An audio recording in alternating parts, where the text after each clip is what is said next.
안녕하세요. 이베스트 투자증권의 염승환 이사입니다. 계좌를 신규 개설한 고객님께 주식 상품권 $10를 드리는 이벤트를 진행합니다. 영상 하단 더 보기란을 통해 많은 참여 바랍니다.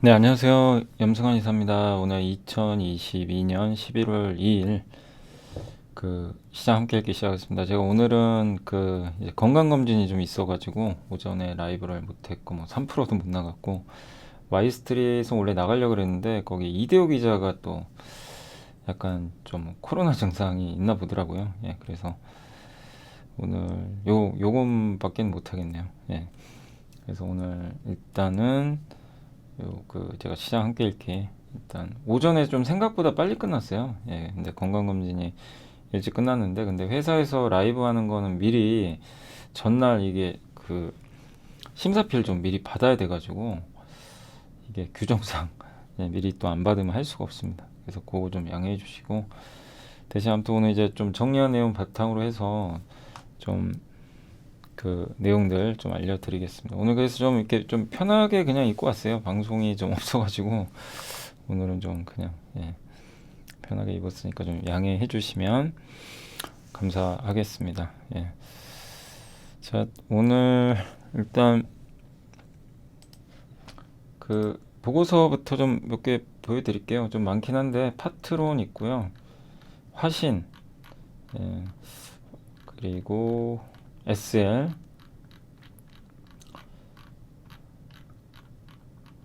FNF, 그리고 롯데쇼핑, 대상, 삼성물산, 그리고 자동차 업종 한두 개 더 있고, 그 다음에 반도체, 낸드, 치킨 게임은 아니다, 이렇게 보는 시각도 있는 것 같아요. 요즘에 삼성은 이제 막 치킨 게임 한다 그래서 난리가 났는데 그런 건 아니다라는 의견도 있고, 한미 반도체, 되게 좀 길죠. 그 다음에 자동차 또 보고서 하나 더 있고요. 하나 더 있습니다. 자동차. 어제 판매 데이터가 좀 나와가지고, 자동차 쪽 있고요. 음식료, 그리고 한국 이제 수출 데이터까지 어제 있었다. 그것까지 해서 말씀드리고, 이제 주요 뉴스 같은 것도 있어서 체크해 드리겠습니다. 일단 먼저 오늘 파트론은 이제 저번에 한번 실적 알려드렸죠. 근데 실적은 잘 나왔어요, 기대보다. 그래서 목표 주가를 올렸습니다, 대신증권의 박강호 애널리스트가. 그래서 기대치를 크게 상회했고, 우리가 예상한 대로 사실 카메라는 안 좋아요. 스마트폰은 당연히 역성장입니다. 근데도 왜 이렇게 실적이 예상보다 잘 나왔냐면, 카메라가 아니라 그쪽보다는 자동차 카메라 있죠. 요거랑 거기 들어오는 LED 이쪽이 성장을 주도했고, 또 전자담배도 하거든요. 이것도 만들어요. 그리고 센서 모듈이라고, 요새 이 애플 아이워치도 그렇지만 삼성의 갤럭시 워치죠. 시계죠. 전자시계. 스마트 시계라고 하는 스마트 워치죠. 요게 33%나 매출이 성장했습니다. 이게 이제 여기에 심박수도 재고 내 몸을 이제 좀 재는 거죠. 건강한지 안 한지, 그런 것들이 센서가 들어가 있는데 그걸 파트론이 하고 있어요. 그래서 좋아졌고, 올해 이익도 증가하지만 내년에도 더 늘어날 것 같아요. 그러니까 그러니까 전망치입니다. 이거는 추정치로 올렸어요. 그리고 4분기는 3분기보다는 실적 안 좋습니다. 더 비수기고, 또 삼성 갤럭시가 내년에 나오니까 안 좋을 수밖에 없어요. 근데 이건 이미 반영된 거고요. 그래서 내년 성장축은 내년에도 카메라 쪽보다는 센서 아닌가, 이렇게 좀 보고 있고, 특히 웨어러블에 적용된 이 온도 심박 센서, 이게 고성장이고, 전자담배까지. 그리고 내년에 제 개인적으로 봤을 때는 스마트폰이 지금 4년인가 5년째 계속 역성장이에요. 근데 그게 계속 이어지진 않을 것 같고, 적어도 내년에 조금이라도 1, 2%라도 성장은 하지 않을까, 이렇게 보고 있고, 내년 기준으로 PER 7.7배고, 그 다음에 여기 이 파트론 대표이사인가요? 회장이 계속 예전에 내부자 매수했던 걸로 제 기억이 납니다. 8,000원대도 있었고 10,000원대도 있었고, 요즘엔 좀 없는데 아무튼 이제 내부자도 매수하고, 이런 기업이, 그러니까 저는 투자하실 때 이것도 보세요. 어떤 내부자나 뭐 대표이사나 회장이 자기 기업을 파는 데도 있어요. 막 지분을. 그런 회사도 있지만 이렇게 뭐 파트론처럼 계속 매수하는 데도 있긴 있습니다. 꾸준하게. 특히 그 조성래 회장 같은 경우 효성그룹 계속 매수하죠. 동원개발 회장님도 자기 요새 뭐 건설사 안 좋잖아요. 근데 계속 매수를 해요. 그러니까 자기 돈 들여서 주식을 사는 기업하고 오히려 파는 기업하고 그건 좀 다를 수 있는 거죠. 그래서 파트론 이제 그런 면에서도 굉장히 좀 괜찮은 기업이 아닐까라고 좀 말씀을 드리겠습니다. 자, 아무튼 스마트폰이 본업이라 큰 성장은 어렵지만 이제 그걸 사업을 다변화해서 좋아지고 있다라고 보시면 되겠습니다. 그래서 이게 이제 파트론이고 주가도 진짜 많이 빠졌죠. 예전에 아마 그 대표이사인가 회장님이 아마 여기서 사셨던 것 같고 여기서도 좀 일부 들어갔고 진짜 많이 빠지긴 빠졌어요. 근데 뭐 사실 이유가 있으니까 빠진 거죠. 뭐 그냥 빠진 건 아니고 업황이 안 좋았기 때문에 빠지는 건 뭐 어떻게 보면 당연한 거고요. 업황 안 좋은 걸 반영해서. 다만 지금 이게 밸류 보시면 이게 보이시죠?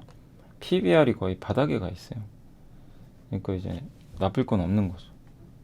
그러니까 항상 투자하실 때 이런 거를 뭐 애널리스트 의견만 무조건 따르시면 안 되고 밸류도 보시고, 예, 이게 CEO가 좀 괜찮은지 이런 것도 보고 비즈니스 모델도 보고 종합적으로 판단해야 되겠죠. 그래서 제가 뭐 어차피 이 방송의 취지는 우리 같이 배우는 거예요. 배우고 정보 공유하고, 그죠? 근데 최종 판단은 여러분이 직접 하셔야 됩니다. 제가 뭐 어떻게 해드릴 수 없는 거고, 저도 저의 의견을 전달은 해드리지만 여러분도 아시겠지만 저도 믿으시면 안 돼요. 저도 많이 틀렸잖아요, 사실. 예, 시장도 제대로 뭐 저도 못 맞췄고 뭐 아시겠지만, 예.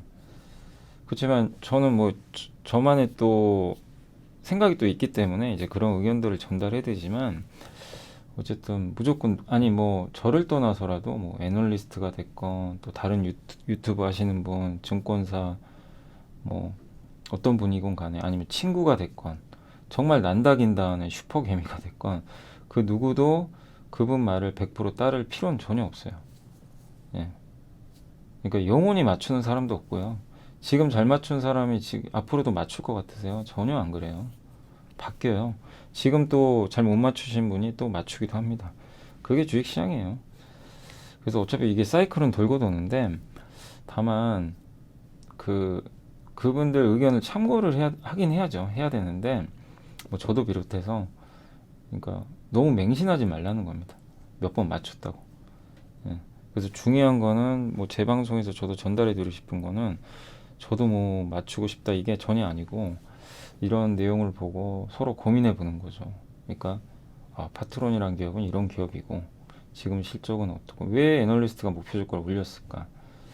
그리고 이 기업은 지금 내부자가 매수를 하는지 전환사채는 없는지 재무는 괜찮은지 그리고 아까 보셨죠? 밸류는 괜찮은지 이런 걸 종합적으로 봐야 돼요.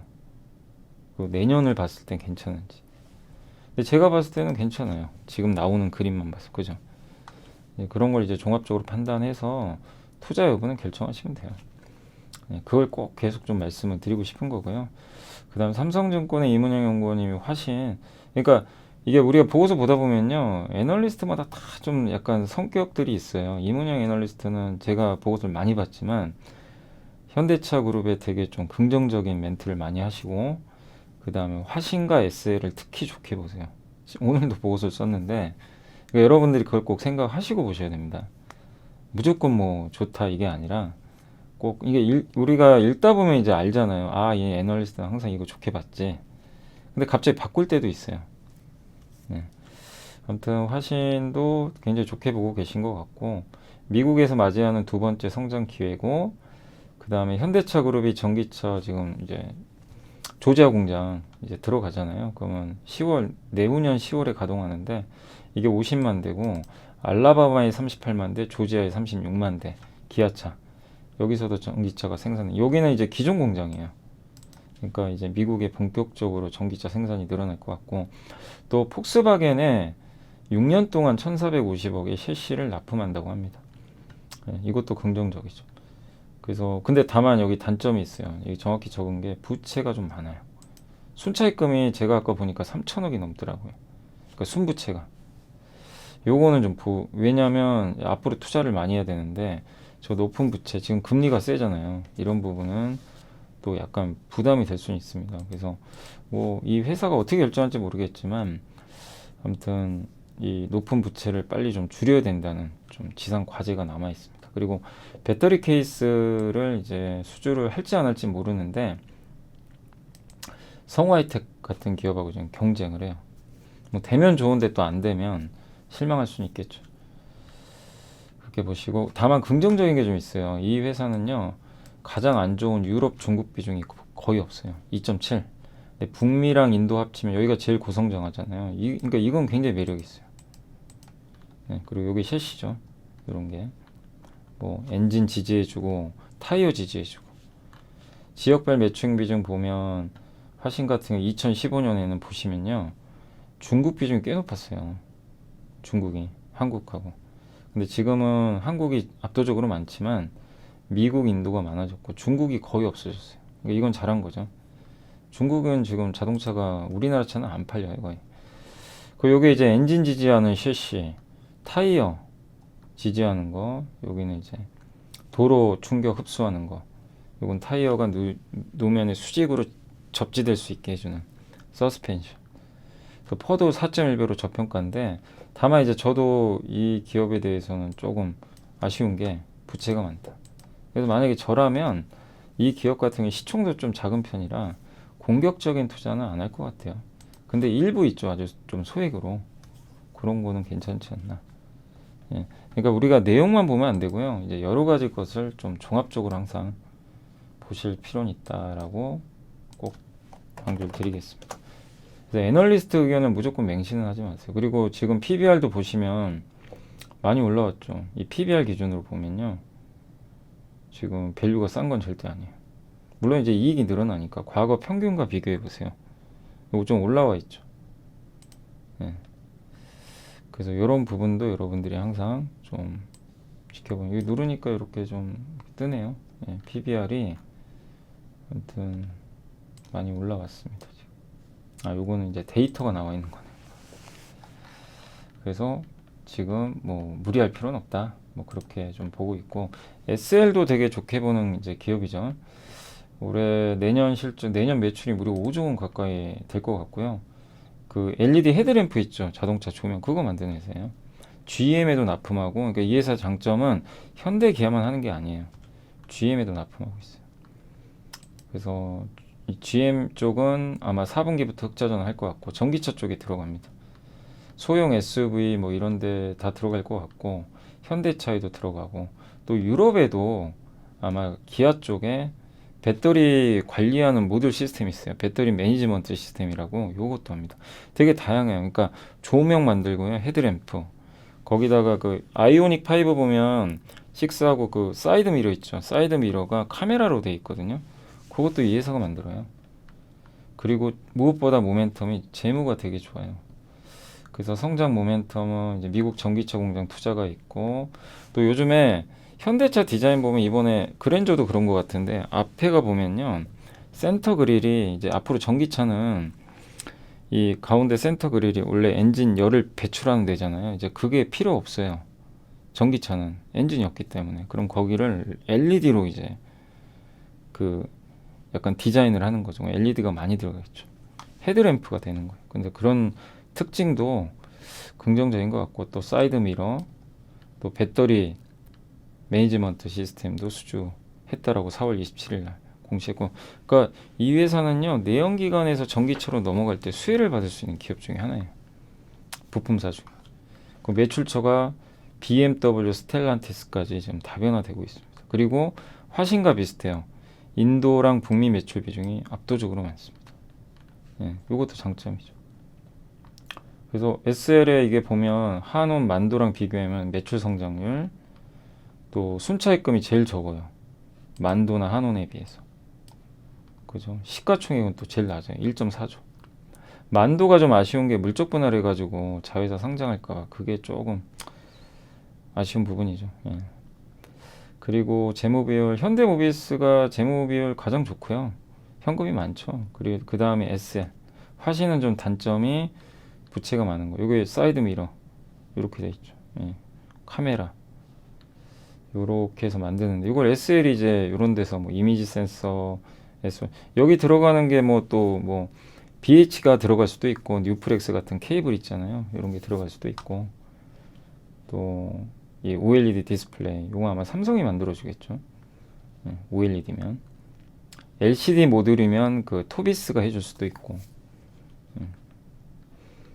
등 그렇게 돼 있고 요게 이제 룸미러입니다. 룸미러도 디지털 사이드 미러 이런 것들이 다 들어가는 거죠. 다 전자가 되는 거죠.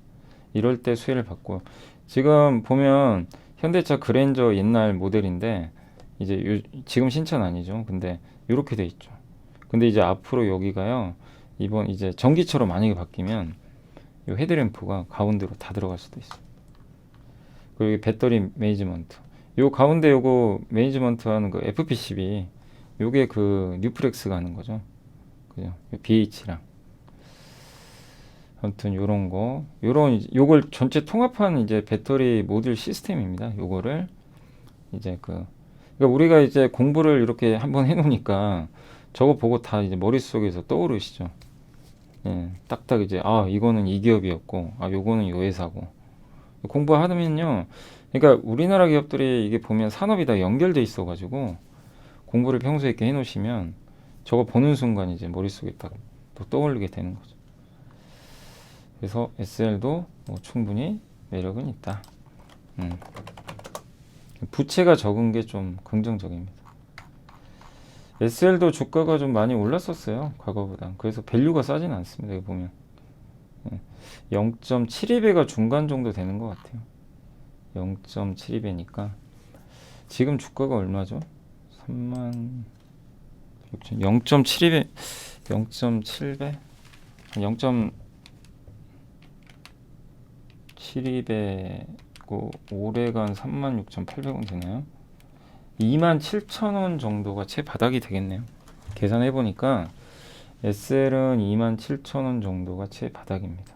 그러니까 제가 계산해 보면 중간 마디가 한 0.72배 돼요. PBR. 저번에 찍고 갔잖아요, 진짜. 네. 이제 그 정도가 밸류에이션 좀 하단이 될 수 있다. 그렇게 생각하시면 좋겠습니다.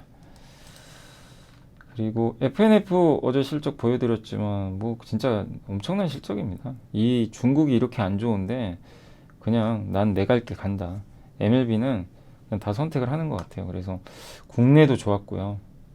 예, 면세만 빼고 아이들용도 좋았고 면세도 역성장폭은 감소. 디스커버리에 또 계절이 오죠. 겨울 되니까 패딩 유명하죠. 디스커버리가 거의 그 뭐죠 노스페이스랑 이렇게 옛날에 막 경쟁을 했던 것 같은데 아무튼 키즈 매장도 증가하고 MLB 해외는요 이건 뭐 넘볼 수가 없어요. 중국에서 그냥 압도적입니다. 중국 사람들이 너무 좋아해요 MLB를. 예. 이렇게 지금 제로 코로나인데도 그냥 MLB 삽니다. 이게 좀 놀라울 뿐이에요 사실. 예. 그리고 밸류도 이 밑에 갖다 찍고 왔잖아요. 비싸지가 않아요. 예. 그러니까 한마디로 그냥 MLB는 약간 의류업계의 좀 코카콜라 같은 나이키 같은 느낌이에요. 예. 그 정도로 이익률도 지금 증가하고 있고 3분기에 그리고 이번에 놀라운 게요. 중국 매출만 3분기에 놓고 보면요. 아모레하고 LG생활건강가 뛰어넘었다고 합니다.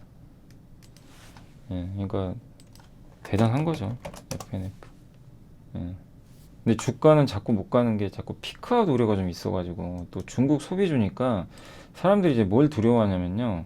혹시 또 중국이 사드 보복할까봐 옛날에 우리나라가 이제 만약에 반도체나 이런 쪽으로 미국 쪽으로 완전히 가게 된다면 중국이 또 보복하는 거 아닐까 이제 이 부담감이 있어서 그래요. 그러니까 이게 참 주가 그래서 잘 못 가는 거죠. 예. 어렵죠. 이걸 내가 감안하고 근데 중국 사람들이 FNF를 버릴까? 그럴 것 같지는 않고요. 근데 모르죠. 또 어떻게 될지는. 또 애국심에 뭐 호소해가지고 막 한국 거 쓰지 말자. 좀 그럼 또 그건 좀 치사한 것 같긴 한데 예. 우린 사드 보복 당해봤잖아요.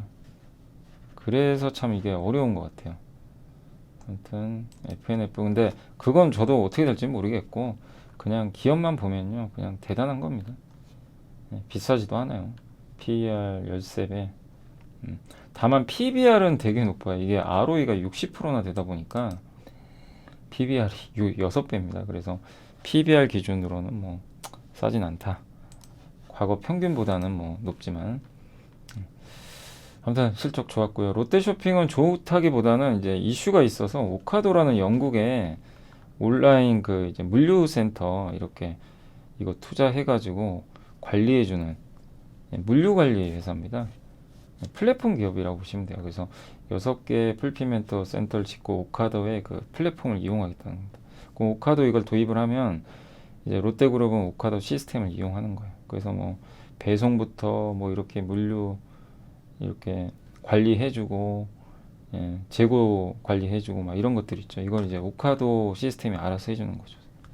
여기에 일정한 이용료. 근데 여기 한투증권에서도 약간 단기적으로는 부정적이다라고 본 이유가 지금 적자인 상태에서 온라인 투자하는 건 부담이다. 왜냐하면 온라인은 지금 성장률이 둔화되거든요. 그래서 내년엔 역성장할 것 같아요.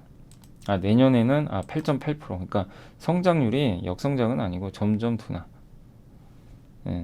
이런 상태에서 공격적인 투자가 좀 부담되지 않을까. 근데 또 롯데그룹 입장에서는 온라인 승부를 걸려고 하는 것 같아요. 그래서 오카도 되게 유명한 기업이거든요. 이런 것들 이제 이런 배송 로봇 있죠. 여기 이제 알아서 창고에서 그냥 물건을 빼다가 분류를 해줍니다. 그래서 굉장히 유명한 기업이에요. 여기에 투자를 했는데 작년 초에 저 투자했으면 롯데쇼핑 주가 많이 갔을 겁니다. 근데 요새는 이제 높은 평가를 안 주죠. 온라인 투자하지 마. 막 약간 이런 분위기잖아요. 그래서 오늘 뭐 주가는 좀 오르긴 했지만 일단은 뭐 평가는 시장이 하겠죠. 그래서 워낙 빠져있기 때문에 뭐 빠지진 않겠지만 일단 온라인 투자에 대해서는 지금 시장은 보수적으로 보기도 하고 또 몇 년으로 보면 또 긍정적일 수도 있는데 일단 지금 중립적이다 라고 생각해 주시고 그러니까 이게 어려운 게요. 기업 CEO 입장에서도 되게 힘든 게 온라인 투자를 안 할 수도 없고 하자니 일단 성과가 날지도 모르겠고 또 오프라인은 오프라인대로 고민이 되고 또 저 돈 가지고 주주들한테 배당하는 것도 하나의 방법인데 그러자니 또 성장을 못할 거고 그러니까 참 딜레마인 것 같습니다. CEO 입장에서도 참 머리 아플 수밖에 없는 거죠. 그러니까 여러분들도 마찬가지예요. 내가 롯데쇼핑을 만약에 보고 있다면 어렵죠. 그럼 사실 투자를 안 하셔도 돼요. 내가 확신이 안 들면 뭐 누가 좋고 낮다 이게 중요한 게 아니고 이거는 도저히 모르겠다 나도. 그러면 그냥 다른 거 하면 되는 거죠. 어차피 주식은 상대평가도 있는 거라서요. 그 대상은 일단 목표주가 33,000원 내년 이익 증가할 것 같다. 국내 가공 좋았고 소재 라이시는 사료인데 이건 안 좋았는데요. 전분당이 좀 이익이 늘어났다고 합니다. 그 내년에 인도네시아 쪽 이쪽 좋아질 것 같고 미혼 베트남도 김 떡볶이가 좀 매출이 증가할 것 같다. 이런 내용입니다. 해외 쪽도 수출 증가하고 그래서 3분기도 좋을 것 같아요. 그리고 판가를 올려놨기 때문에 그리고 PER 6배라는 게 무엇보다 좀 매력 있지 않나. 그러니까 이 대상은 다른 걸 떠나서 좀 싸다는 게 매력이죠. 음식료가 뭐 많긴 한데 진짜 저평가는 돼 있잖아요. 보시면 굉장히 많이 빠졌어요. 요새 외국인들이 좀 매집은 하더라고요. 매수는 좀 하고 있고 다만 이제 우리가 밸류를 보면 여기 보시면 지금 여기 PER도 밑에가 있고 PBR도 그죠 부담은 없죠. 밸류상. 그래서 밸류 부담은 확실히 없습니다. 삼성물산은 유안타에서 보고서 나왔고 목표주가 19만원 유지했고요. 높아진 이익 레벨이 좀 유지될 것 같다. 또 친환경 부분의 수소사업 파트너십 실증사업 추진할 것 같고 SMR, 원전, 스마트시티, 사우디 네옴시티, 동남아 이런 쪽에도 참여하고 바이오 쪽도 삼성물산 또 삼성전자, 삼성바이오 지분도 갖고 있고 그리고 차기 주주환원 정책도 아마 추후에 발표하지 않을까 이런 기대감도 있고요. 그 삼성물산 수주 중에 하이테크가 뭐냐면 이제 IT, 삼성의 반도체 공장 같은 거 있죠. 요 신규 수주 중에 비중이 많이 늘어났어요. 이 부분도 긍정적이고, 테일러시에 이렇게 공장 짓죠. 예, 요것도 있고 팽텍 공장도 있고, 또 주주환원 정책도 이제 3년에 한 번씩 하거든요. 그래서 올해가 끝나요. 그럼 내년도에 또 나와요. 그래서 좀 더 좋아지지 않을까. 요즘에 삼성그룹이 굉장히 좋죠. 그래서 그런 면에서 물산도 좀 괜찮지 않을까, 뭐 그런 내용인 것 같습니다. 삼성물산도 한번 밸류를 볼까요? 밸류 보면 거의 바닥이죠. 근데 조금 올라왔어요. 근데 0.65배가 이제 약간 아래쪽에 있는데, 최근 몇 년간은 0.65배에서 거의 거래가 됐습니다. 이 회사가 16만 7천 원이거든요. 주당 자산 가치가. 그러면 11만 원이에요. 11만 원이 일단은 가장 밸류 바닥이다. 여기였죠, 여기. 예. 그걸 좀 기억해 놓으시면, 아, 이 구간은 좀 부담 없구나, 이렇게 보셔도 될 것 같습니다. 자동차는 제가 김종서 연구원님이 뭐 잘했다 잘못했다가 아니라, 애널리스트는 언제든지 의견이 바뀔 수 있어요. 그걸 꼭 좀 여러분들이 명심하시고, 그거는 뭐 안 좋게 생각하면 바꿔야죠, 당연히. 근데 이제 메리츠 김준성 연구원님이 7월 달에 나온 보고서만 해도 되게 긍정적이었어요. 현대차, 기아에 대해서 굉장히 긍정적이었습니다. 뭐 놀라운 실적이다. 예, 하반기에 뭐 재고가 증가해도 괜찮을 거다. 이런 이제 보고서들이 있었죠, 과거에. 근데 이제 톤을 바꿨어요, 완전히. 지금은 또 굉장히 안 좋게 봐요. 읽어보시면, 그러니까 이 김준서 연구원이 보고서 읽어보신 분들 아마 아실 거예요. 바꿨네, 의견을. 예, 그러니까 완성차에 대해서 좀 보수적으로 좀 투자 의견이 바뀌어 있습니다. 그래서 자동차는 이제 비즈니스 모델의 중심이 제조에서 서비스로 넘어가고, 내연기관보다는 이제 앞으로 전기죠. 근데 지난 2년간 현대 기아가 환경이 좋았던 게 재고가 정말 낮고요. 인센티브, 비용이죠. 딜러들한테 주는 그 보너스 같은 건데, 그것도 굉장히 낮아서 돈을 많이 벌었어요. 근데 이제는 반도체 공급이 정상화되고 수요가 좀 둔화되면서 재고는 늘고 인센티브도 느니까 좀 약간 부정적이라는 거죠. 그렇다고 현대 기아가 차별화되기도 어려울 것 같다. 그러니까 지난 7월의 의견과 지금 완전히 바뀌어버렸어요. 그리고 러시아도 강제 몰수가 지금 진행 중인 상황이라 이게 좀 안 좋지 않을까. 근데 기사 읽어보면 뭐 강제 몰수보다는 일단은 현대차는 거기서 좀 버티기도 할 것 같더라고요. 어차피 지금 가동 안 하고 있으니까. 그리고 원래 현대차가 좀 무거워요. 뭐 그냥 갑자기 안 좋다고 철수하고 막 그런 스타일의 기업은 아닌 것 같더라고요. 그래서 그거는 우리가 뭐 강제 몰수니 매각이니 이거는 우리가 판단할 문제는 아닙니다. 근데 어쨌든 지금 러시아는 그냥 0으로 봐야죠. 가동을 안 하고 있으니까. 중국이야, 그러니까 저는 약간 이쪽 의견은 약간은 좀, 저는 의견이 좀 개인적으로 다른 게, 중국은 어차피 기대 전혀 안 하거든요. 그 누구죠? 이문영 연구원님 같은 경우는 중국에서 현대차가 점유율이 없잖아요. 그게 오히려 긍정적이다. 그 맞는 얘기일 수도 있고요. 뭐 틀린 얘기일 수도 있지만, 중국에선 어쨌든 현대차는 거의 없어요. 잃을 것도 없어요. 원래 못했기 때문에. 잘했는데 못하면 잃을 게 많은데, 그래서 이 부분에 대해서는 뭐 너무 부정적으로 볼 필요는 없는 것 같고요. 다만 이제 이거는 저도 동의해요. 내연기관보다 전기차 점유율을 높여야 됩니다. 근데 지금 환경이 안 좋아요. 왜? IRA 법안에서 보조금 못 받으니까. 그래서 이거를 현대차가, 그러니까 정부도 도와줘야 되는데, 이 부분은 저도 동의는 하고 있습니다. 그래서 이런 좀 시각이 있으니까 참고해 주시고, 이게 내년 전망이에요. 그 이제 요약만 한 걸 좀 따온 거고, 그 다음에 낸드 치킨 게임이 어려운 이유, 한투증권의 최민숙, 박상숙 연구원님이 이제 보고서를 썼는데, 삼전 하이닉스 실적 발표 후에 주가 변동성이 좀 확대가 됐고, 메모리 치킨 게임 할 것 같다. 근데 저도 개인적으로 저는 메모리 중에서 D램은 치킨 게임 할 이유가 없다고 생각을 해요.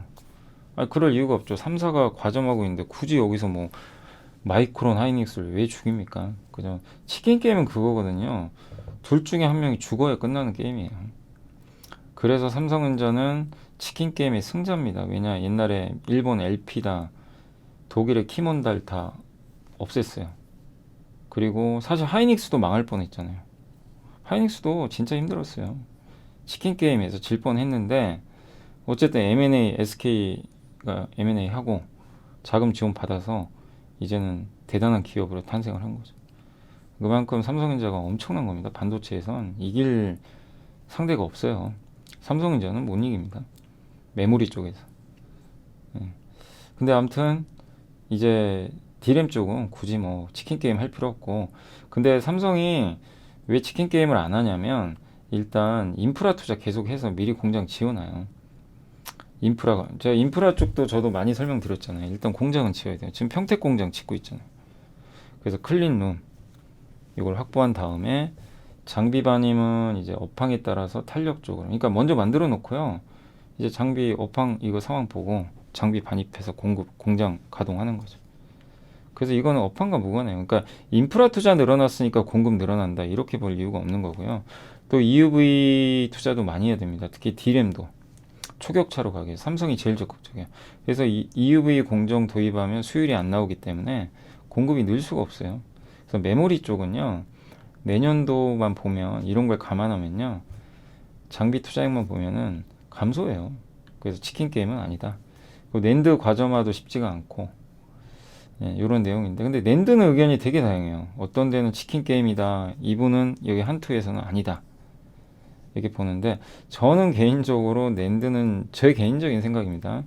약간 치킨 게임 좀 하는 거 아닌가, 그 생각이 들어요. 왜냐하면 지금 삼성전자가 내놓은 가이던스 예상을 보면요, 삼성마저도 적자 전환이에요, 낸드가. 그럼 이건 약간 치킨 게임 우려가 있는 거거든요. 근데 이제 한투증권의 의견은 뭐냐면, 굳이 과점을 뭐하러 하겠냐. 왜냐면 중국 IMTC는 이제 애플에 채택이 안 됐어요. 미국이 견제해서. 그래서 굳이 뭐하러 중국까지 안 들어오는데. 그리고 삼전, 닉스, 마이크론, 키옥시아, 웨스턴, YMTC가 전 세계 점유율이 99.9%. 이 6개. 근데 이 중에 얘는 탈락. 5개. 예. 근데 D램 3사는 낸드 적자여도 D램에서 돈 버니까 버틸 수 있고, 키옥시아랑 웨스턴 디지털은 낸드만 하지만 2분기까지 돈 벌었거든요. 그리고 내년에 감산하면 24년부터는 또 돈 벌기 시작해요. 예. 그래서 요런 어떻게 보면 또 5개 업체가 과점화돼 있으니까 무리할 필요는 없다.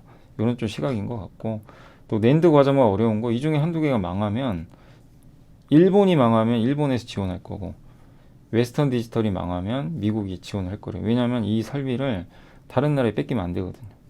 이제 안보, 이제 반도체에 안보가 들어가거든요. 그래서 또 M&A를 하려고 해도 과점하려면 이제 망한 기업을 사가지고 M&A 하거든요. 그것도 쉽지 않다. 중국이 반대해서. 또 이미 하이닉스가 인텔 인수했잖아요, 낸드. 그래서 어느 정도 과점화가 돼가고 있기 때문에 뭐 이것도 뭐 일리 있는 얘기 같아요. 예. 그리고 D램은 또 대체가 불가능하지만 낸드는요, 만약에 낸드가 안 좋으면요, 하드를 쓰면 된대요. HDD 서버 쪽에. 저장용은 이게 또 위에 있으니까. 예. 그래서 이런 또 이유들이 있다 보니까, 예, 굳이 낸드까지 막 이렇게 정말 치킨 게임 해가지고 몇몇 업체로 딱 통합을 해가지고 1등, 1, 2등만 이기겠다, 이럴 이유는 별로 없다라는 내용인 것 같습니다. 예. 아무튼 내년도 수요 예측은 굉장히 보수적이고, 공급도 조절하니까 메모리 반도체 하락 리스크 뭐 그렇게 크지는 않다, 지금 구간에서. 이렇게 보시면 되겠고, 아무튼 이 메모리가요, 다른 업종과 다른 게 과점화돼 있어요. 아무튼 그래서 그 수요가 급감을 해도요, 공급으로 조절을 하면 돼요. 그게 좀 장점이라는 거죠. 그래서 이 구도가 좀 유지되지 않을까, 이렇게 보고 있는 것 같습니다. 그래서 아무튼 이 낸드는 뭐 누구도 할 수는 없어요. 그러니까 D램은 아니라고 보는 게 맞는 것 같고, 치킨 게임은 낸드 쪽은 좀 애매하다. 예, 그래서 요즘에 하이닉스가 안 좋아요. 아무튼 낸드 때문에. 예, 그렇지만 싸죠. 0.8배니까 여기서 시간과 함께 하면 하이닉스도 결국 회복은 되겠지만, 다만 삼성전자가 지금 훨씬 더 매력이 있죠. 지금 상황은, 분위기가, 예, 더 매력이 있어져 버리다 보니까 투자자들의 시선이 삼성전자 쪽으로 많이 가면서 하이닉스가 상대적으로 좀 저평가 받고 있다라고 보시면 되겠습니다. 그리고 한미반도체는 NH의 도현우 연구원이 쓰셨는데 목표주가 15,000원 제시했고, 이거 한번 우리 공부했죠. 현대차증권의 광민정 연구원이 쓴 자료 한 2주 된 것 같아요. 공부했었고, 하이브리드 본딩이라고 기억나세요? 네, 그 내용입니다. 그래서 애플이 공개한 M1 이제 그 CPU인데 요게 M1 Max가 있어요. 요거를 두 개 붙여버린 거예요. 그러려면 이거 연결을 해야 되죠. 그게 하이브리드 본딩 방식이에요. 그래서 가성비가 되게 좋고, 또 머신러닝 인공지능 업체죠. 그래프코어라는 회사는 TSMC에 협력을 해가지고 SOLC WOW랑 공정을 적용했는데, 이거는 웨이퍼 두 개를 붙여버린 거예요. 그래서 굉장히 효율성이 있고 전력 소모도 줄고, 여기에도 하이브리드가 들어가요. 두 개를 붙이기. 그 두 개를 구멍을 뚫어 가지고요 선으로 연결한 거예요. 그게 이제 하이브리드 본딩 방식. 근데 다만 이제 하이브리드 주력 고객사인 뭐 TSMC나 이런 쪽이 후공정 회사니까 설비 투자를 줄이다 보니까 실적은 조금 슬로우 할 수 있습니다. 그렇지만 내년 하반기부터는 좀 좋아지지 않을까. 그리고 이 회사는 기술 장벽이 좀 높은 기업이니까, 또 AMD가 하이브리드 본딩 기술로요 인텔 이기고 있잖아요. 이런 것도 좋죠. 그리고 주가도 비싸지 않고. 그리고 저는 한미반도체를 제가 개인적으로는 좀 긍정적으로 항상 봤던 게, 주주를 위하는 기업이에요. 정말 드물게 자사주 매입 소각에 정말 열심히죠. 이런 것만 봐도 진짜 괜찮은 기업이죠. 그리고 최근 반도체 트렌드가 다이를 고성능 기판을 통해 하나로 붙이는 겁니다. 그러니까 여러 개 반도체 그 다이를 칩을요 붙여요 그냥. 그래서 하나로 만들어요. 예. 그게 요즘의 특징입니다. 그래서 전력 효율도 올라가고, 그래서 옛날에는 후공정을 끝낸 다음에 그걸 붙여서 만들었는데, 그게 아니라 아예 전공정 웨이퍼 상에서 직접 해버려요. 그게 좀 특징이에요. AMD가 그래서 이겨버렸잖아요. 애플도 그걸 채택을 했고. 그런 얘기입니다. 그래서 요게 다이 한 개인데, 이런 것들을 연결을 해버려요. 이렇게 이거를 칩넷이라는 용어를 써요. 저 보면 8개가 들어가 있죠. 여기 이걸 붙여버립니다.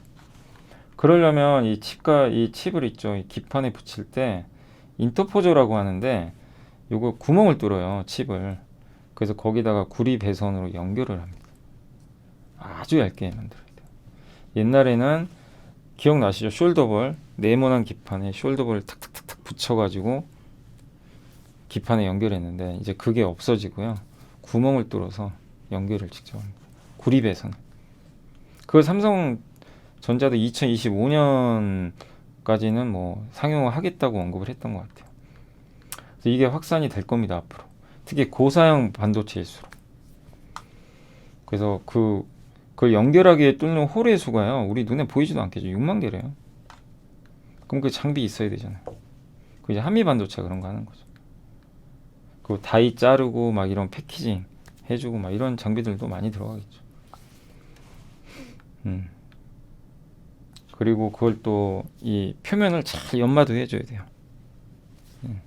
그래서 세척도 해야 되고, 어닐링 하면 보통 이제 이오테크닉스 떠오르시죠. 열 처리 하는 거. 그리고 요게 이 표면이 매끄러워야 되잖아요. 그걸 검사하는 게 원자 현미경. 그게 파크 시스템즈. 그리고 한미 반도체가 이제 그 뚫어주는 장비. 이렇게 돼 있어. 그리고 하이브리드 맨 밑에 있는 거 있죠. 3D 장비를 쓰면 기존의 플립칩에 비해서 15배 정도 밀도가 올라가고요. 에너지 밀도가. 에너지 효율성은 3배 증가한다고 합니다. 그래서 이런 기술 변화에 좀 수혜를 받을 수 있는 기업이다라는 내용이니까 한번 참고하시면 좋겠습니다. 근데 뭐 저런 보고서 나온다고 주가가 가진 않아요 지금. 밸류는 지금 아무튼 많이 내려가 있고, 지금 많이 떨어졌죠, 그죠? 진짜 비쌌어요 그때는. 비싸다는 표현은 좀 그렇고, 좀 많이 올랐죠 밸류가. 최상단까지. 그러니까 항상 아무리 좋은 기업도요 여러분들이 이렇게 PBR로 보면 맨 위에 있을 때는 좀 참으시는 게 좋아요. 근데 기다리면 이렇게 한 번씩 확 빠지거든요. 참 주식이 희한해요.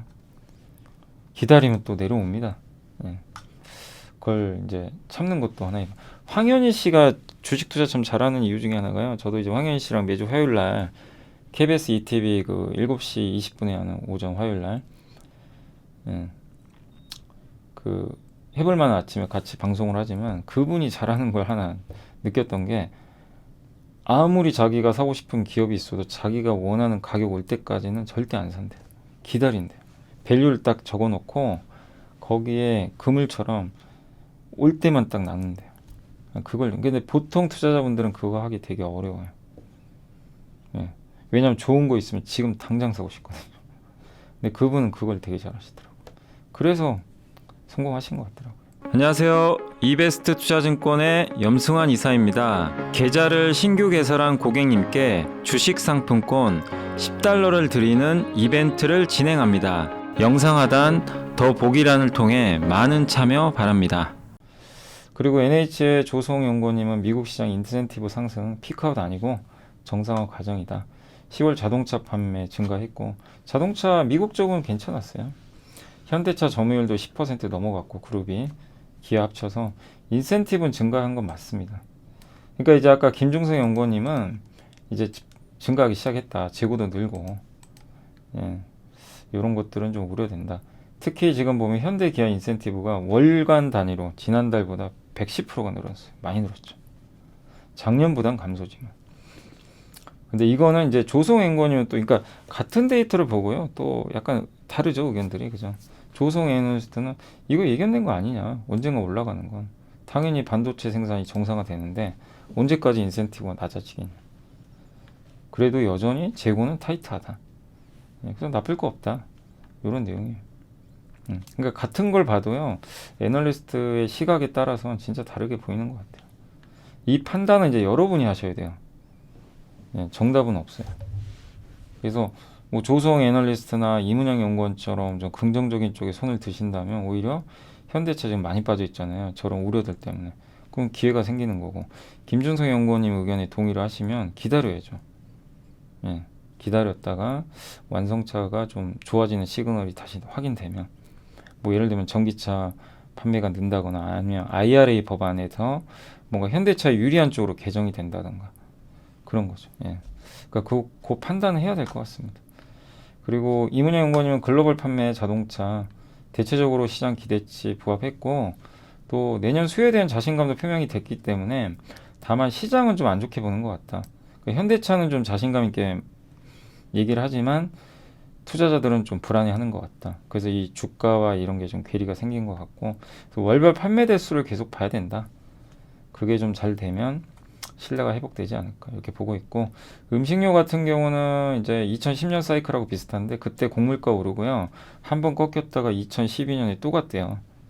그리고 2014년, 제 기억나요. 2013년, 14년에 음식료 되게 좋았어요. 그때 오리온, 오뚜기 막 전성시대였습니다. 근데 지금도 비슷해요. 20년 하반기에 상승해서 급락했다가 러시아 전쟁 때문에 한번 확 올라갔죠. 다시 빠지고. 그럼 내년부터는 이제 마진이 좋아질 것 같고요. 왜냐하면 저런 일이 발생하면 단가를 올려버려요. 김치찌개 가격, 햇반 가격, 라면 가격 다 올라갑니다. 저 사실 라면 저도 되게 좋아하는 편이었는데 라면을 어느 순간부터 몇 년 전부터 저도 안 먹게 돼가지고 이게 습관이 돼가지고 안 먹는데 갑자기 이제 이걸 보니까 라면이 좀 먹고 싶긴 한데 왜냐면 제가 오늘 건강검진을 해가지고 좀 배가 고프네요. 좀 솔직히 고프긴 고픈데 갑자기 이제 음식료 하다 보니까 라면 생각이 나긴 납니다. 근데 라면은 이게 좀 특징적인 게 경기방어제예요. 런치플레이션이어도 라면가 뭐 올라도요 사람들이 체감을 잘 못해요. 그러니까 1,000원에서 만약에 10% 오르면 많이 오른 건데 1,000원에서 1,100원 되는 거잖아요. 그 사람들이 체감을 잘 못합니다. 100원 오른 거라고. 옛날 100원하고 지금 100원 느낌이 다르잖아요. 그래서 이제 이런 이제 물가 상승 시기에 음식료가 이렇게 수혜주로 오히려 부각이 많이 되는 거는 같아요. 아무튼 그때도 영업 마진도 올라갔고 그 후에 마진 그러니까 곡물가 떨어지고 영업 마진은 올라가고 판가는 올라가고 이번에도 그럴 수 있다는 겁니다. 당시랑 비슷하게. 그때보다 판가 정가 폭이 더 높아요. 오히려 지금. 그래서 더 수혜를 받을 수 있다는 거죠. 그래서 제일제당, 농심, 대상을 탑픽으로 꼽아줬고 내년부터 후년까지 24년까지도 좋을 수 있다. 실제로 그때도 그랬으니까 요 2010년도에도 한번 올랐다가요 빠졌다가 다시 오르는 그 사이클이 한번 나왔고 요렇게 됐었다는 거죠. 지금도 그럴 거란 얘기죠. 예. 한번 확 이때였나요 전쟁이? 예, 전쟁이었죠 이때. 예, 전쟁으로 한번 터졌죠. 그 곡물가는 어쨌든 한번 튀었다가 지금 이때 떨어졌고 이때 옥수수 당시 2010년에서 12년 사이클이에요. 요건 이제 이번 사이클 올랐다가 꺾였고 올랐다 꺾였다 올랐다 꺾였다 비슷합니다. 당시 2010년 사이클에서 마진입니다. 2013년부터 마진이 12년부터 이제 이게 꺾였거든요. 하반기부터 2년 동안 마진이 증가했어요. 그러니까 지금도 내년부터 마진 증가하고 내후년까지 갈 수 있다. 이런 의견인 것 같아요. 그리고 그때는 2011년, 12년에는 조미료하고요. 제당 쪽이 굉장히 많이 올랐습니다. 라면 쪽은 별로 못 올랐어요. 근데 이번에는 라면이 많이 올랐어요. 삼양식품 주가가 좀 견조한 이유 중에 하나겠죠. 제분, 밀가루, 그리고 가공식품, 과자도 많이 올랐습니다. 아무튼 그래서 음식료 업종들도 뭐 그렇지만 이제 저도 개인적으로 대상이 좀 제일 저평가된 돼 있는 것 같고 성장성은 제일 제당이 좀 높지 않나. 그리고 두루두루 가격도 저평가인데 성장까지 겸비한 건 뭐 제 개인적으로 뭐 삼양식품 그런 기업들이 있지 않나 하는 생각이 좀 들고요. 그 다음에 이제 마지막으로 수출 쪽인데 한국의 10월 수출은 감소를 했고 물가는 높아요. 그래서 지금 스태그플레이션 우려가 좀 있습니다. 수출 감소했어요. 이건 뭐 예견된 거죠. 근데 작년에 기억나세요? 수출 아무리 증가해도 증시 빠진 거. 지금 반대입니다. 수출 계속 떨어지는데 주가 올라요. 왜? 미리 선반영해서 그런 거죠. 물가만 안정화되면 되는데 좀 아쉬운 게 물가가 안 떨어집니다. 지금 10월 더 올라갔어요. 그러니까 수출은 좀 감소하고. 근데 이거는 새로운 건 아니에요. 그러니까 수출 감소하는 걸 너무 악재로 볼 필요는 없어요. 왜냐? 우리 다 알고 있잖아요. 앞으로 더 안 좋아질 건데. 반도체 재고는 더 늘 거고. 모르는 분이 있나요? 그래서 우리가 포커스를 맞출 건 저 경기가 안 좋아지는 건 이미 알고 있기 때문에 물가가 언제쯤 꺾이느냐 이게 더 중요한 것 같아요. 환율하고. 환율 꺾이고 물가 꺾이면 되게 좋아지는데 아쉬운 건 그게 안 보여요. 아직까지. 그리고 근원 소비자 물가 올라간 건 그 전기나 가스 요금 때문에 이게 너무 많이 올랐어요. 0.6% 상승 중에 0.35%를 얘가 올려버린 거죠. 또 국제유가는 여전히 아직은 높은 수준이고 천연가스도 떨어지긴 했지만 거기다가 환율이 올라가니까 수입 단가가 굉장히 올라갑니다. 그래서 원자재 가격으로 대표되는 수입 단가가 물론 9월 기준으로는 4%로 상승률이 낮아졌지만 원화 기준 수입 물가 있죠. 환율로 환산한 건 24%가 높대요. 아직 부담이 있다는 거죠. 그리고 연평균 환율도 어쨌든 내년도가 올해보다 높다고 합니다. 왜냐하면 올해 초에는 환율이 낮았기 때문에. 그러니까 이것도 수입 물가의 부담이다. 달러가 그래서 많이 꺾여야 됩니다. 물가랑. 그래서 물가하고 달러 꺾여주면요. 우리나라 무역 수준이 흑자 전환 가능해요. 수출이 좀 감소하더라도. 그래서 과거보다 어쨌든 지금 소비자 물가가 좀 높기 때문에 이게 언제 꺾일지 환율은 언제 꺾일지 그 부분을 봐야 될 것 같습니다. 근원 소비자 물가 이렇게 올라왔고요. 주택, 수도, 전기료 이런 것들 많이 올라갔죠. 그래서 이게 이제 고물가의 배경은 환율이다 라고 보시면 되겠습니다. TSMC가 어제 한번 그 대만일보에서 기사 보여드렸잖아요. 3나노 주요 고객사 주문 취소했다. 이게 애플이잖아요 사실. 근데 그거 부인한 것 같아요. 아니다. 공정 예정대로 하고 있다. 뭔 소리냐. 4분기부터 대량 생산 시작한다. 누구 말이 맞는 건가요? 예. 아무튼 TSMC는 예정대로 하고 있다. TSMC 말이 맞겠죠. 갑자기 애플이 바꿀 리도 없고 삼성으로 바꾸고 싶어도요. 삼성에는 지금 애플을 못 받아요. 그거 애플이 원하는 대로 만들어 주려면 공정을 좀 세팅을 다시 다 해야 돼요. 파운드리는 범용 제품이 아닙니다. 아니 D램이야. 애플이 원하면 그냥 주면 돼요. 어차피 똑같아요.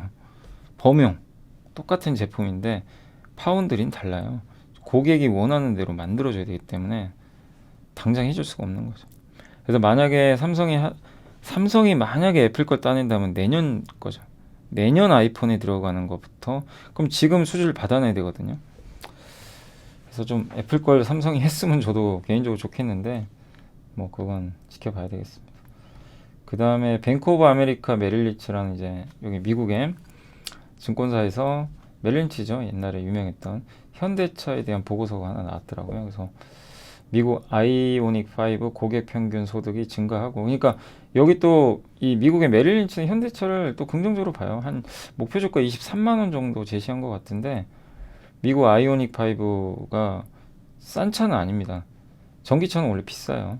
비싼데 IRA 보면은 이제 여기서 시행과 무관하게 고소득층은 수요가 증가한다. 그래서 충분히 그 아이오닉 5 살 수 있다라는 그런 의견인 것 같아요. 그리고 GM 볼트와 비교해도 인센티브라 그러죠. 갭이 한 4,500불로 이상 돼 있기 때문에 이 점도 긍정적으로 보고 있는 것 같고요. 예. 그러니까 저 인센티브라는 이제 뭐 딜러한테 주는 거겠죠. 아무래도 그게 여전히 현대차가 좀 낮기 때문에 긍정적으로 보고 있는 것 같고, 그리고 현대차가 10월에 그러니까 뭐 판매를 할 때 GM보다는 4,500달러 덜 쓰는 거죠. 그리고 평균 판매 단가가 올라갔어요. 현대차가 평균 판매 단가가 꾸준히 지금 상승하고 있습니다. 이 점도 긍정적인 것 같습니다. 그러니까 이런 걸 좀 종합해 보면 현대차에 대해서는 좀 여기 외국계 증권사인 메릴린치는 긍정적으로 보고 있다라고 생각하시면 좋을 것 같습니다. 네. 자, 그리고 이제 공시 나온 것 중에 어제 이제 그 내부자 거래 매수했던 것만 좀 소개 몇 개 해드릴게요. 인터로죠. 이제 이 컨택트 렌즈 있죠. 예, 렌즈 만드는 회사로 알고 있고 상무이사가 한 2,400만 원 규모 정도로 주가 좀 많이 빠졌었죠. 예, 매수로가 들어왔고 현대중공업도 요즘에 많이 빠졌죠. 그래서 한영석 부회장이 10만 5천 원에 지금 주가 더 빠졌죠. 예, 저 단가보다. 그래서 1.5억 정도 순매수를 했고요. 장내 매수. 에스엔코는 이제 SK그룹의 스마트 팩토리 관련 기업이에요. 예. 그래서 이제 공장에서 하는 뭐 여러 가지 자동화 설비 같은 거 만드는 회사로 알고 있는데 여기 그 이응상 대표이사가 7천만 원 규모 정도로 매수가 들어왔습니다. 그리고 WCP는 이번에 그러니까 청약 뭐죠? 신규 상장 IPO 했던 기업이죠. 그래서 SK 아이테크놀로지랑 약간 경쟁사고 주로 삼성 SDI에 납품하고 있는데 류시주, 조익래, 김성태 뭐 이사님 같은 이런 분들이 이렇게 각각 순매수를 했습니다. 가격은 한 46,000원에서 49,000원 사이에서 일단 장내 매수가 들어왔다는 거 참고해 주시면 될 것 같습니다. 그리고 이제 오늘 내부자 일단 현재까지는 제가 또 저녁에 한 번 더 봐야 되지만 동원개발 장봉만 회장이 오늘도 샀어요. 요즘에 계속 매집을 하더라고요. 요즘에 뭐 건설사들도 막 일부 부도설 도는 거 아시죠? 되게 어렵긴 해요. 막 중소건설사들 보면. 어쨌든 동원개발은 뭐 굉장히 제가 알기로는 좀 우려한 기업을 알고 있는데 뭐 다만 이제 미분양되고 이러면 뭐 버티지 못할 수도 있어요. 네, 그렇지만 어쨌든 요 장봉만 회장은 오늘만 사는 게 아니라 꾸준하게 자기 회사 주식을 매수를 하고 있다. 그것도 적은 규모가 아닙니다. 한 번 사면 막 1억 이상씩 사니까. 오늘도 2억 6천만 원 정도, 3,534원 정도에 들어온 것 같습니다.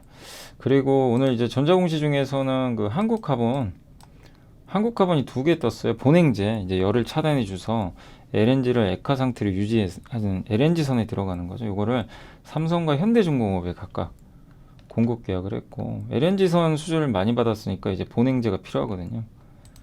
그래서 오늘 하나는 삼성중공업 767억, 하나는 규모가 더 큽니다.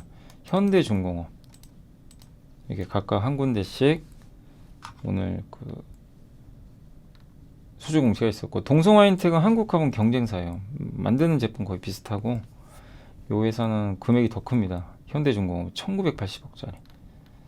자기 회사 매출 1년 매출에 무려 54% 큰 어떤 수주를 따냈다라고 보시면 될 것 같습니다. 자, 그래서 오늘 이제 조선 기자재 회사들 3개가 이렇게 좀 수주 공시가 나왔다는 거 참고해 주시면 될 것 같습니다. 자, 이제 장이 끝났고요. 뭐 시황만 이제 마지막으로 말씀을 좀 드리겠습니다. 오늘 종합주가 지수는 1.65포인트 올라서 0.07% 상승세로 마감이 됐고, 코스닥 같은 경우는 빠졌습니다. 막판에 좀 밀려가지고 마이너스 0.38%, 2.68포인트. 그래서 700포인트가 다시 좀 살짝 이탈했다 이렇게 보시면 되겠고, 중소형주가 조금 아직까지는 좀 부진한 것 같습니다. 오늘도 외국인들은 그냥 대형주만 집중 매수하고 있고요. 오늘도 거의 5천원. 이게 그러니까 우리나라가 꼭 좋아서 사는 것도 물론 있겠지만 그게 좀 큰 것 같아요. 중화권 증시에서 빠져나온 돈이 일단 좀 집행이 되는 것 같아요. 여기 보시면 정말 끝없이 사고 있거든요. 예, 이게 하루 이틀이 아니까 우리가 상식적으로 생각해도 이렇게 뭐 외부 환경도 안 좋고 뭐 위기가 오니 많이 물가는 높고, 오늘 우리나라 물가는 또 높게 나왔어요. 이런데도 외국인이 저렇게 뭐 조금 사는 건 우리가 그럴 수 있는데, 조금 사는 게 아니라 막 하루에 막 5천억씩 산단 말이에요. 지금 2달 동안 거의 6조 가까이 사고 있습니다. 5조 넘게. 결코 적은 게 아니죠. 그러니까 결국엔 좀 중국에서 빠져나온 돈들이 일부 들어온 것도 좀 타당한 의견이 아닌가 이렇게 좀 보고 있습니다. 근데 저게 언제까지 이어질지 모르겠고, 근데 사실 우리나라가 중국 때문에 수급의 피해를 많이 봤어요. 중국을 늘리면서 한국을 팔아버리고 지난 몇 년간 그랬습니다. 그래서 우리나라는 이제 그 반대급부로 최근엔 좀 수혜를 받고 있다. 근데 대신에 그 수혜가 뭐 골고루 퍼지는 건 아니고 대형주 위주로만, 이게 반도체나 삼성전자 아니면 2차전지 이쪽에만 집중돼 있습니다. 오늘은 일단 기계업종 좀 많이 팔았고요. 그 다음에 여기 비금속 광물, 아마 2차전지 쪽 같아요. 소재, 건설 이쪽은 좀 매도가 나왔고, 기관들은 오늘 뭐 기다렸다는 듯이 그냥 대량 매도로 응수를 한 것 같습니다. 근데 오늘은 양 주체가 다 뭐 샀죠? 서비스랑 화학업종 샀죠. 특히 서비스 업종, 인터넷 게임입니다. 그래서 오늘 네이버 카카오, 카카오뱅크, 이런 이제 흔히 말하는 카카오 그룹주가 오늘 되게 좀 뜨거웠다 라고 보시면 되겠습니다. 오늘 수급은 그쪽으로 좀 많이 몰린 것 같아요. 그래서 오늘 보면 게임주가 급등했고, 가장 많이 오른 게 위메이드죠. 이유는 마이크로소프트가 위메이드의 전환사채에 투자를 했어요. 금액은 크진 않아요. 저는 개인적으로 위메이드가 좀 신뢰성은 많이 떨어져요. 뭐 위믹스 문제도 있고, 그래서 솔직히 좀 그런 부분은 저도 그렇게 좋게 생각은 안 하지만, 어쨌든 마이크로소프트가 위메이드에 지분 투자를 했단 말이에요. 전환사채. 그래서 이제 그게 촉매제가 돼서 오늘 급등을 했고, 그러면 마이크로소프트가 이게 위메이드만 할까? 그래서 오늘 크래프톤도 같이 올라간 것 같아요. 다른 게임에서도 하는 거 아니야? 그래서 뭐 NC도 오늘 4%. 그러니까 약간 오늘은 그 마이크로소프트 효과가 좀 붙었다, 이렇게 생각하시면 될 것 같아요. 그리고 사우디 네옴시티 관련해서 빈살만 이제 왕세자가 서울경제 단독 보도로 보면은 다시 온대요. 안 온다고 했던 것 같은데. 그럼 어떻게 되죠? 오면은 네옴시티 얘기도 하지만 이 빈살만 왕세자 그 사우디 국부펀드가 우리 한국의 NC랑 넥슨 지분 투자한 거 아시죠? 이것도 게임회사 지분 또 투자하는 거 아닐까? 이제 약간 이런 그 기대감도 있었던 것 같아요. 그래서 오늘 게임주가 좀 주가가 좋았던 것 같고, 그리고 미국에 이제 요즘에 뭐 그 가스주나 에너지주가 강하다 보니까 뭐 이쪽도 오늘 강했던 것 같습니다. 자전거주는 잘 모르겠는데, 자전거주는 요거는 빅텍이 들어가 있어서 그렇고요. 방산주죠. 북한이 미사일 쐈잖아요. 그래서 그렇게 보시면 되겠고, 게임주 강했고, 오늘 오랜만에 정말 카카오 네이버 또 좋았고, 그리고 카카오뱅크가 급등했어요. 급등한 이유는 아무래도 그 오늘 실적 발표를 했는데 월간 사용자 수가 늘어났어요. 예, 그러니까 이제 그게 호재로 작용한 것 같아요. 그동안 되게 안 좋았지만, 그래서 오늘 모처럼 카카오뱅크가 17% 정말 많이 빠졌지만 카카오뱅크도 좀 살아나야죠. 뭐 워낙 빠져 있어가지고요. 그리고 오늘 바이오, 일부 바이오 좀 면역 항암제 관련주 올라갔고, 정유주 오늘 좋았고요. S-오일이 미국의 엑슨모빌 효과죠. 은행주는 이제 카뱅이 가다 보니까 뭐 올랐지만 다른 은행주는 좀 재미가 없었습니다. 웹툰주도 오늘 좀 강했고, 그리고 크래프톤 관련주 게임이죠. 자동차주들도 오늘 오후엔 좀 들어 올렸어요. 막판에 조금. 요새 좀 제일 부진하지만 그만큼 더 싸졌죠. 그리고 석유화학 기업들이 어제부터 좀 좋습니다. 그래서 오늘도 금호석유, 롯데케미칼 좀 이쪽도 회복돼야죠. 뭐 너무 과도하게 빠져 있어서. 반면에 어제 이제 급등했던 LG. 근데 LG화학은 석유화학보다는 2차 전지로 보시는 게 좋고, 근데 오늘 삼성 SDI도 그렇고 여러분들 아마 그렇게 느끼실 거예요. 2차 전지 오늘 왜 빠졌지? 이제 아마 그러실 것 같은데, 최근에 뭐 IR을 몇 군데 한 데가 있나 봐요. 근데 거기서 재고 조정 얘기가 좀 나온 것 같습니다. 일부 4분기에. 그러면 좀 실적이 감소할 수도 있어요. 그러니까 아마 그런 좀 우려감들 때문에 주가가 조금 이렇게 빠졌던 거 아닌가. 근데 모르겠습니다. 뭐 재고 조정을 얼마나 할지 모르겠지만 워낙 수요가 단단한데 큰 영향 없을 것 같긴 하고요. 제 생각엔. 그리고 일단 너무 많이 올랐어요. 2차 전지는 이 안 좋은 장에서도 뭐 그냥 혼자 갔잖아요. 그래서 빠져도 이상할 건 없어요. 워낙 올랐기 때문에. 그래서 항상 말씀드리지만 놓쳤으면 기다리면 또 기회는 오는 거고, 아무리 주도주여도 절대 이렇게 너무 쫓아가는 매매는 안 하시는 게 좋을 것 같습니다. 조그만 악재가 나와도요, 막 주가가 부러지는 경우가 있어요. 그리고 오늘 음식료 괜찮았고요. 음식료 업체들이 오늘 모처럼 좋았고, 영화, 백화점, 뭐 방산, 통신 좋았고, 이제 나머지는 좀 빠졌고, 가장 많이 빠진 건 원전주. 원전주는 몇 번 말씀드렸지만 흥분하시면 안 됩니다.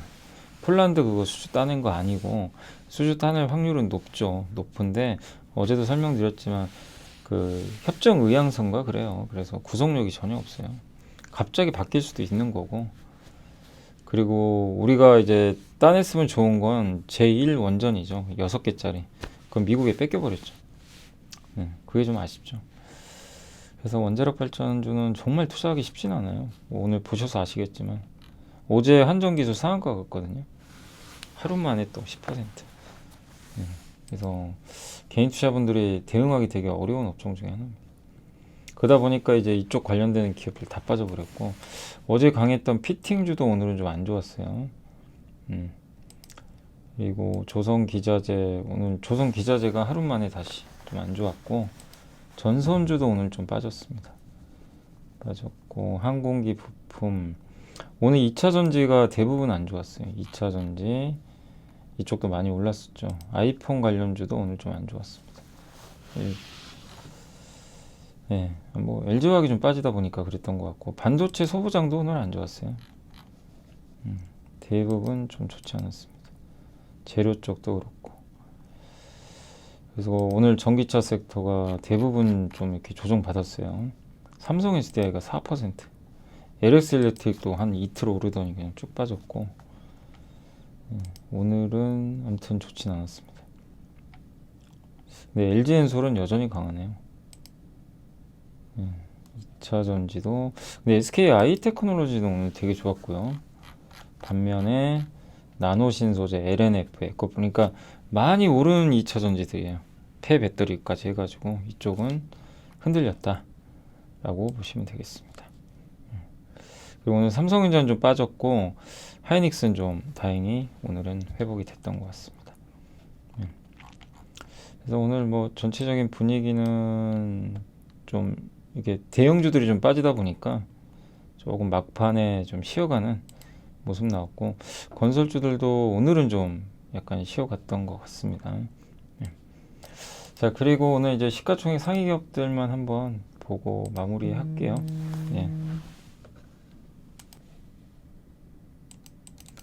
그래서 오늘 이제 시가총액 상위 기업들은 한번 보도록 하겠습니다. 오늘 가장 많이 오른 기업은 위메이드고요. 아까 말씀드린 카뱅, 금양, 그리고 SK 바이오사이언스가 하루 만에 다시 급등했고, 카카오페이, 크래프톤, 좀 부진했던 기업들이 많이 보이시죠? 그동안 게임, 바이오, 2차 전지에서도 SK 아이테크놀로지, 아모레퍼시픽이 이틀 연속 급등했고, 좀 부진했던 기업들의 반등이 나왔어요. S-오일, 하이브, 영원무역, 그죠? 넷마블, NC소프트까지, 금호석유 다 부진했던 기업들입니다. 뭐 롯데정밀화. 그래도 이렇게 순환매가 돈다고 보시면 될 것 같아요. 좀 약간 못난이들이었죠. 약간 어떻게 보면 못 가서. 근데 이 잘난 애들은 오늘 많이 빠졌어요. 특히 2차 전지가 주도주였는데 오늘 급락. 원전도 최근에 화끈했는데 급락. 원전 2차 전지 이쪽은 어쨌든 오늘은 좋진 않았습니다. 포스코 케미칼 또 반도체 소부장도 오늘 좀 빠졌고요. 메가스터디 교육도 좀 밀렸고. 근데 오늘은 극명하게 갈리는 건 정말 많이 빠졌던 게임, 석유화 이쪽이 주도한 가운데 대장주 역할을 하던 2차 전지가 급락했고 그 외에 원전주가 급락하고 이게 좀 극명하게 좀 갈리는 부분이 아닌가라고 좀 말씀을 드리겠습니다. 자, 그래서 아무튼 오늘 시장은 뭐 그냥 그 종목 장세였다고 생각하시면 돼요. 뭐 이게 지수는 그냥 정체되어 있는 상태에서 종목 장세가 좀 펼쳐졌다. 시장은 2300 넘고 이 정도면 견조하죠. 미국이 빠져도요 잘 버텨주고 있어요. 한국 증시 확실히. 그 외국인 수급의 힘인 것 같습니다. 그리고 오늘 요즘에 이제 환율도 조금 안정감 찾고 있죠. 이제 더 이상 올라가진 않고 있어서 좀 다행인데 환율이 한번 확 좀 떨어져야 이게 더 좋을 텐데 뭐 아직 그런 모습까지는 나오진 않는 것 같습니다. 자, 그리고 이제 오늘은 그 FMC가 열려요, 새벽에. 그래서 그거에 이제 관망 분위기죠. 그게 어떻게 될지 모르지만 FMC 결과에 따라서 변동성도 더 커지겠죠. 그래서 오늘 새벽에 연준 의장이 어떤 말을 해줄지 뭐 결국 물가냐 경기냐 이 갈림길에 놓여 있는데 뭐 별 멘트를 안 할 수도 있고요. 그래서 일단 FMC 결과가 중요합니다. 그래서 오늘 뭐 미국 증시는 장중 흐름보다는 FMC 연준 의장의 기자회견 이후에 주가 흐름이 뭐 어쩔 수 없이 중요하다 이렇게 생각하시고 좀 보시면 좋을 것 같습니다. 아무튼 12월에도 자이언트 스텝 확률이 여전히 높다고는 하더라고요.